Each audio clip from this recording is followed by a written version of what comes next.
खबर लखनऊ से है। लखनऊ के हजरतगंज इलाके में बिल्डिंग का छज्जा गिरा है। बिल्डिंग में फंसे एक परिवार के 4 लोगों को सुरक्षित निकाला गया। बिल्डिंग का छज्जा गिरने का सीएम योगी ने संज्ञान लिया। घायलों के समुचित इलाज के निर्देश दिए, लेकिन इसी दरमियान किस तरीके के हालात रहे इन तस्वीरों से अंदाजा लगाइए। ये तस्वीरें तब की हैं जब रेस्क्यू ऑपरेशन चलाया जा रहा था। आसपास के लोगों से या भीड़ से अंदाजा लगाइए कि जैसे ही घर का छज्जा गिरा, लोगों ने सूचित किया और मौके पर पहुंची इस पूरी टीम ने इस घर में फंसे लोगों को सीढ़ियों के सहारे से किस तरीके से बाहर निकाला। आप अंदाजा लगाइए। रात का वक्त और छज्जा गिरने की खबर आती है लखनऊ से, जहां सीएम योगी ने खुद इस मामले को संज्ञान में लिया है और आदेश दिए हैं कि जो लोग भी घायल हैं उनका समुचित इलाज कराया जाए। लखनऊ से बड़ी खबर, रेस्क्यू कर लिया गया है। राहत वाली बात यह है कि छज्जा गिरने से जिस घर में जितने भी परिवार के सदस्य मौजूद थे उन्हें बाहर निकाला जा चुका है। सकुशल वो रेस्क्यू किए जा चुके हैं। किस तरीके से रेस्क्यू किया गया आप देखिए। सीढ़ियों की मदद से उन्हें बाहर निकाला गया। पुरानी इमारत बताई जा रही है, जर्जर इमारत बताई जा रही है, जिसका छज्जा गिरने से कुछ लोग फंसे थे। इस परिवार के लोग इस घर में रहते थे जिसका छज्जा गिरने की खबर आती है। उन्हें फिलहाल रेस्क्यू कर लिया गया है। सकुशल उन्हें नीचे उतार दिया गया है। सीएम योगी ने खुद इस मामले में संज्ञान लिया है। 4 लोगों को जो सुरक्षित निकाला गया है उनमें किसी के घायल होने पर उनके समुचित इलाज के निर्देश हैं। जो ड्राइवर्स रह रहे थे, ये बिल्डिंग काफ़ी पुरानी है और इसमें फ्रंट का एक छज्जा जो 2nd फ्लोर का है वो लटक गया था। इस वजह से एक परिवार जो इसमें रह रहा था उसके निकास का जो दरवाज़ा था वो बंद हो गया था, तो लोग अंदर पैनिक में आ गए थे। तो उन्होंने सूचित किया और उसके बाद तुरंत हमारी फायर सर्विसेज की यहाँ सभी लोग आए और उन लोगों ने लोगों को निकाल लिया है। सभी लोग सुरक्षित निकाले गए हैं, किसी को कोई चोट नहीं है। ये अभी जांच का विषय है, लेकिन जो प्रथम दृष्टया हम अंदर जाके देख के आए हैं वो बिल्डिंग की एजिंग की वजह से ऐसा लग रहा है कि छज्जा गिरा हुआ। कन्नौज पहुंचे अखिलेश यादव ने जनसभा को संबोधित किया। सबसे पहले अखिलेश यादव तालग्राम नगर पंचायत में जनसभा को संबोधित करने पहुंचे। यहां अखिलेश यादव ने सपा प्रत्याशी के पक्ष में वोट की अपील की। अखिलेश ने कहा, निकाय चुनाव के बाद लोकसभा चुनाव होना है, सब लोगों को मिल करके बीजेपी को रोकना है। इसके लिए समाजवादी पार्टी की मदद करनी होगी।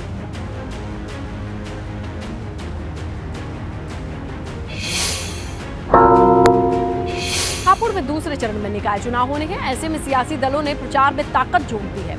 इसी कड़ी में आजाद समाज पार्टी के राष्ट्रीय अध्यक्ष चंद्रशेखर आजाद के साथ सपा नेता अब्दुल्ला आजम ने गठबंधन प्रत्याशी पूजा रानी के समर्थन में जनसभा को संबोधित किया। इस दौरान जनसभा में भारी भीड़ भी देखने को मिली।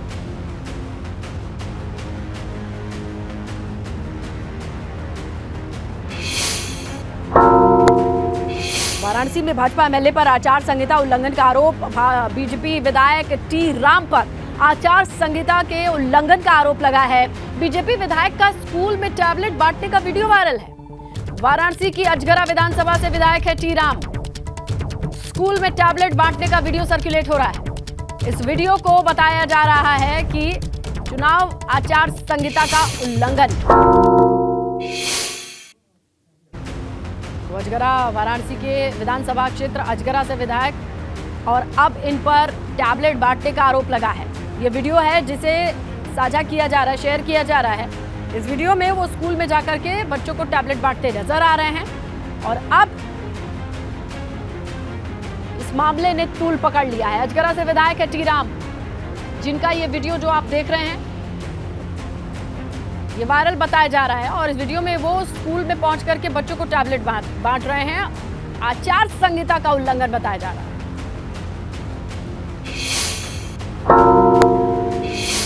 अलीगढ़ में भाजपा के मेयर प्रत्याशी प्रशांत सिंघल पर नामांकन में गलत दस्तावेज लगाने का आरोप लगा है, जिसे लेकर के वकील अनूप कौशिक ने उत्तर प्रदेश राज्य चुनाव आयुक्त को चिट्ठी लिखी है। भाजपा प्रत्याशी का नामांकन खारिज करने की मांग की है। मामले में भाजपा प्रत्याशी ने आरोपों को गलत बताया है। कहा है कि कोर्ट ने मामले में पहले ही क्लीन चिट दे दी थी।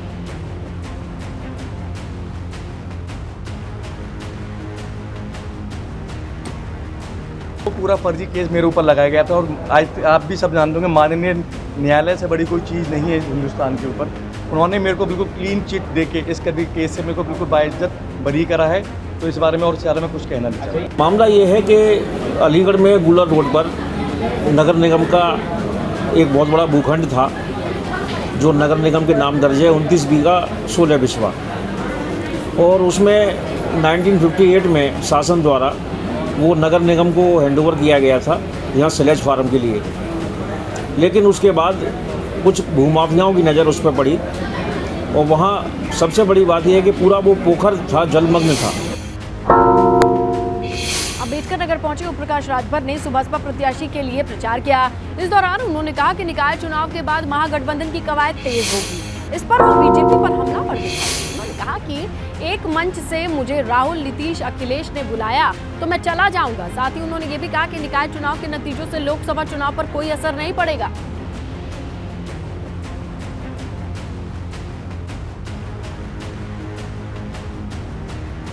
है कोई गुस्सा के औरत अपने जाती है नैहरे तो फिर तो आई जाती है तो वो गुस्सा के गए थे तो आई गए, मिलके तो लड़े ही थे विधानसभा 22 में, तो कौन सा तोप खड़ा कर दिए थे। देखिए उनकी प्रतिष्ठा नहीं है, अखिलेश यादव की प्रतिष्ठा, वो झूठ बोल रहे हैं। अभी आपने सवाल किया ना, यहाँ पार्टियों की लड़ाई हो रही है, किसी व्यक्ति की प्रतिष्ठा नहीं है। टीवी पर जब आप लोग भी रिपोर्टिंग करेंगे तो ये दिखाएंगे कि समाजवादी पार्टी इतना, सुहेल देव भारतीय समाज पार्टी इतना, भारतीय जनता पार्टी इतना, कि रामचल को दिखाएंगे। देखिए स्थिति क्या है ना, आपको बता दें कि काम करते 4 पावर, बात करते 12, घर बैठ के मजा उड़ावते पावर 18। आगे बढ़ते हैं, बात करते हैं निकाय चुनाव को लेकर कि शाहजहांपुर पहुंचे आप सांसद यूपी प्रभारी संजय सिंह, जहां उन्होंने आम आदमी पार्टी के प्रत्याशी सुमन वर्मा के लिए प्रचार किया। इस दौरान उन्होंने सीएम योगी के यूपी में सब चंगा वाले बयान पर पलटवार किया। उन्होंने कहा कि यूपी में चारों तरफ पंगा ही पंगा है। बुलडोजर कार्रवाई पर बोले यूपी में कई तरह के बुलडोजर हैं, हिंदू के लिए अलग बुलडोजर है, मुस्लिम के लिए अलग बुलडोजर है।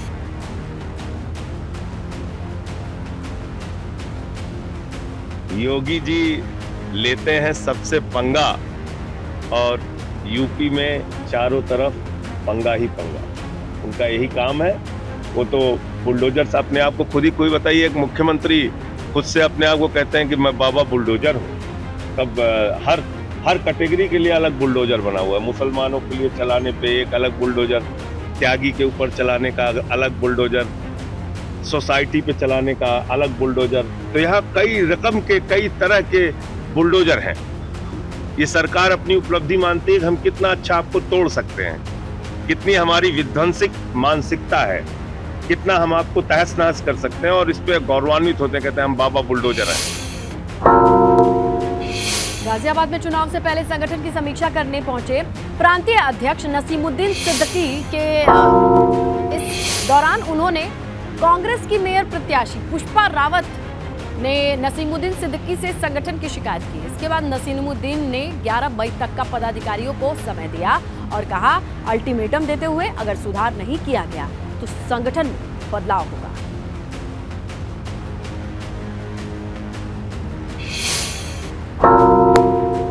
कन्नौज पहुंचे सूबे के डिप्टी सीएम केशव प्रसाद मौर्य ने चुनावी जनसभा को संबोधित किया।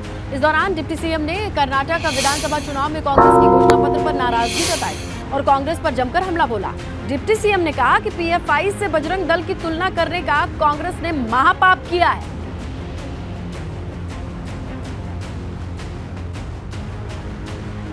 सपा बसपा कांग्रेस गई, जैसे कन्नौज के हित की सुगंध पूरे हिंदुस्तान में नहीं पूरी दुनिया में है, वैसे भाजपा की पहचान आज पूरे दुनिया के अंदर है। कमल के फूल की पहचान पूरे देश और दुनिया के अंदर है। हम गरीब कल्याण के लिए, किसानों के उत्थान के लिए, नौजवानों के रोजगार के लिए, महिलाओं के सशक्तिकरण के लिए समर्पित हैं। जैसे भारतीय जनता पार्टी अगड़ा, पिछड़ा, अनुसूचित वर्ग की त्रिवेणी है, वैसे ही डबल इंजन की सरकार को ट्रिपल इंजन की सरकार बनाने के लिए मैं कन्नौज की जनता से, प्रदेश की जनता से अपील करता हूं कि जहां कहीं पर भी हमारे नगर पालिका के अध्यक्ष पद के प्रत्याशी हैं, नगर पंचायत के चेयरमैन के प्रत्याशी हैं और जहां हमारे पार्षद प्रत्याशी हैं, उनको कमल के फूल पर वोट देकर के भारी मतों से विजयी बनाने के लिए अपना आशीर्वाद दें। बुधवार को सीएम धामी दिल्ली से देहरादून लौटे। उन्होंने सचिवालय में कैबिनेट की बैठक की। कई बड़े फैसलों को मंजूरी मिली। सीएम पुष्कर सिंह धामी ने एबीपी गंगा से खास बातचीत की। सीएम ने कहा पीएम मोदी से उन्होंने दिल्ली में मुलाकात की। चारधाम यात्रा पर आने का निमंत्रण दिया, साथ ही चारधाम यात्रा का प्रसाद भी दिया। साथ ही सीएम धामी ने कहा कि चारधाम यात्रा को लेकर लगातार मॉनिटरिंग की जा रही है। उत्तराखंड में जमीन खरीदना हर किसी के लिए आसान नहीं होगा, लोगों का पहले वेरिफिकेशन होगा, फिर जमीन लेने का मकसद भी माना और जाना जाएगा। अपराधी प्रवृत्ति के लोगों के लिए उत्तराखंड की जमीन खरीदने के लिए मुहैया नहीं हो पाएगी। मुख्यमंत्री पुष्कर सिंह धामी प्रधानमंत्री नरेंद्र मोदी से मुलाकात करके देहरादून लौट आए हैं और मेरे साथ में मुख्यमंत्री पुष्कर सिंह धामी जी हैं। सर, प्रधानमंत्री जी से मुलाकात हुई है, प्रसाद आपने उनको भेंट कराया है, क्या क्या कुछ मुद्दों पर बातचीत हुई? देखिए, एक तो आदरणीय प्रधानमंत्री जी को मैंने चारों धामों का प्रसाद भेंट किया है, क्योंकि पहली जो पूजा थी सभी धामों के कपाट खुलने पर, पहली पूजा हमारे देश के यशस्वी प्रधानमंत्री नरेंद्र मोदी जी के नाम से हुई थी, इसलिए उनको प्रसाद दिया था। यहाँ का गौमुख से लाई हुई गंगा तुलसी दी थी, गौमुख का जल दिया था और उनको शुभकामनाएं भी दी कि इसी हफ्ते जो है उन्होंने अपने मन की बात एपिसोड का निरंतरता से 100 एपिसोड पूरे किए हैं, उसकी भी बधाई दी। और उत्तराखंड के अंदर सारे धाम ऑल वेदर रोडें हों या केदारपुरी का भव्य दिव्य पुनर्निर्माण हो, बद्री धाम का पुनः निर्माण और मास्टर प्लान हो, हेमकुंड साहब और केदारनाथ जाने वाले रोपवे हों, इन सभी पर तेज़ी से काम हो रहा है। और साथ में ऋषिकेश से कर्णप्रयाग रेल लाइन का काम भी तेज़ी से चल रहा है और हवाई यात्रा के क्षेत्र में भी तेज़ी से काम हो रहे हैं। पंतनगर का एयरपोर्ट हो, देहरादून का एयरपोर्ट का विस्तारीकरण हो या पिथौरागढ़ नैनी सैनी हवाई अड्डा चलाना हो, उन सभी पर मैंने उनसे अनुरोध किया है। और साथ ही साथ आदि कैलाश जो कि पिथौरागढ़ जनपद के सीमांत में है और बहुत ही हमारा एक आस्था का महाद्वार है, वहाँ के लिए भी उनको आमंत्रित किया है। और 5वां धाम जागेश्वर धाम के लिए भी उनको मैंने निमंत्रण दिया है कि वो वहाँ भी ज़रूर पधारें।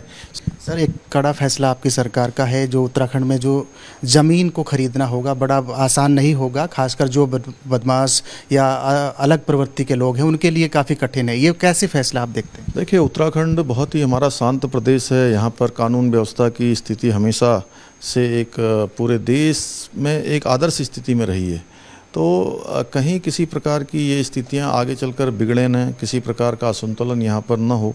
यहाँ की धर्म है, संस्कृति है, यहाँ का अध्यात्म है, वो पूरी तरह से बचा रहे। इसलिए हमने ये फैसला लिया है मंत्रिमंडल में कि अब जो 250 स्क्वायर मीटर का जो ज़मीन खरीदने का एक सभी के लिए था, उसको अब बिना जांच के नहीं होगा, जांच होगी और सबकी पृष्ठभूमि पहले से देखी जाएगी, उसके बाद राज्य सरकार ही उस पर जो है परमिशन देगी। सर, यूसीसी का टाइम एक्सटेंड हुआ है, सर किस तरीके से आप देखते हैं इसको? यूसीसी ने बहुत काम कर लिया है और तेज़ी से जो कमेटी है वो ड्राफ्ट बनाने की ओर आगे बढ़ रही है और 1 साल का कालखंड पूरा हो गया है। और इस 1 साल के कालखंड में यूसीसी ने बहुत तेज़ी से काम किया है और अनेकों हितधारकों से बात की है, जनता के बीच में भी गए हैं, उनका भी मंतव्य लिया है। लास्ट में सवाल यात्रा से संबंधित है। केदार धाम की अगर बात करें तो कुछ दिक्कतें वहाँ पर श्रद्धालुओं के सामने, क्योंकि बड़ी संख्या में श्रद्धालु पहुँच रहे हैं। ओवरऑल आप मॉनिटरिंग यात्रा की कर रहे हैं, किस तरीके से आप अपील करना चाहेंगे? देखिए, चूँकि यात्रा को लेकर भक्तगणों का, आस्थावान लोगों का, श्रद्धालुओं का बहुत उनके मन में उत्साह रहता है, हर्षोल्लास रहता है। लेकिन इस बार बाबा केदार की जो यात्रा है वो चूँकि वहाँ लगातार पिछले 1 माह से बर्फ़बारी हो रही है और बड़ी बर्फ़बारी हो रही है, इसलिए मैं सभी श्रद्धालुओं से और आने वाले जो हमारे आस्थावान लोग हैं, भक्त हैं, बाबा के भक्त हैं, उन सभी से अनुरोध करता हूं कि वो मौसम की पूरी जानकारी पहले प्राप्त कर लें। मौसम अगर ठीक रहे तभी यात्रा करें, क्योंकि अन्यथा उनकी यात्रा कठिन होगी तो हमें भी अच्छा नहीं लगेगा। इसलिए हम सभी से अनुरोध करते हैं कि मौसम की जानकारी के बाद ही यात्रा प्रारंभ करें। धन्यवाद सर, एबीपी गंगा से बातचीत करने के लिए।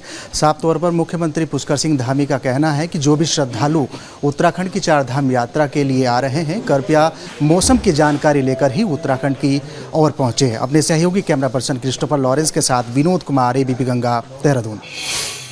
गोरखपुर के गोरखनाथ मंदिर में सीएम योगी ने पूजा की। बाबा गोरखनाथ की सीएम ने पूजा अर्चना की, महंत अवैधनाथ की समाधि पर मत्था टेका और कल सुबह 7 बजे सीएम वोट करेंगे। कन्या प्राथमिक विद्यालय पुराना गोरखपुर बूथ पर मतदान करेंगे मुख्यमंत्री योगी आदित्यनाथ। उससे पहले की तस्वीरें आपके सामने हैं, वो गोरखपुर में मौजूद हैं और शाम के वक्त वो पूजा करते नजर आए।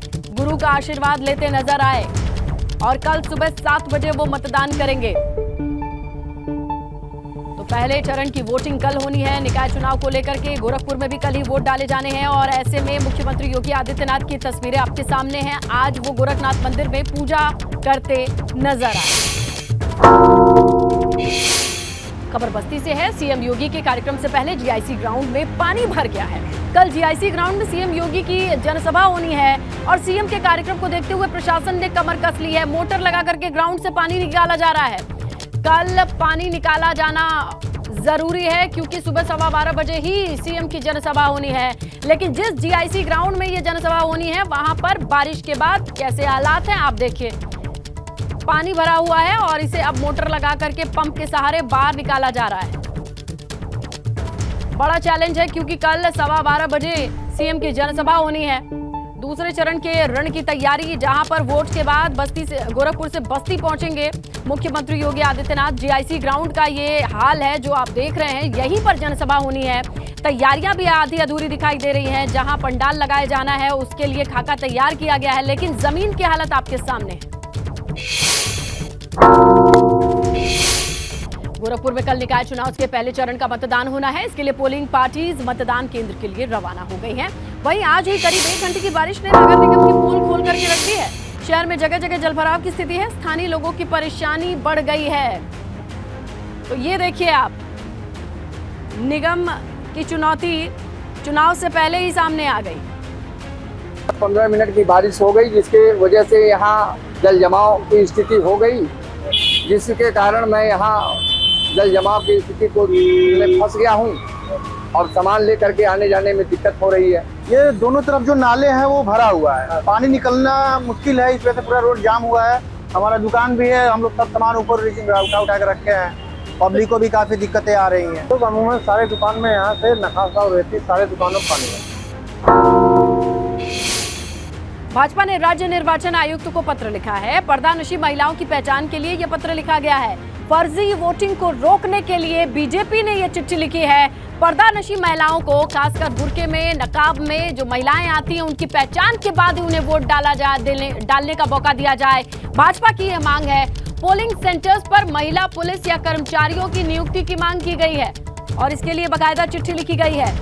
आयुक्त को ये चिट्ठी लिखी गई है कि हर एक बूथ पर यह सुनिश्चित किया जाए कि पर्दानशी जो महिलाएं आती हैं बुर्के में, नकाब में, उनकी पहचान के लिए हर एक बूथ पर महिला कर्मचारी की नियुक्ति की जाए जो मिलान कर सके।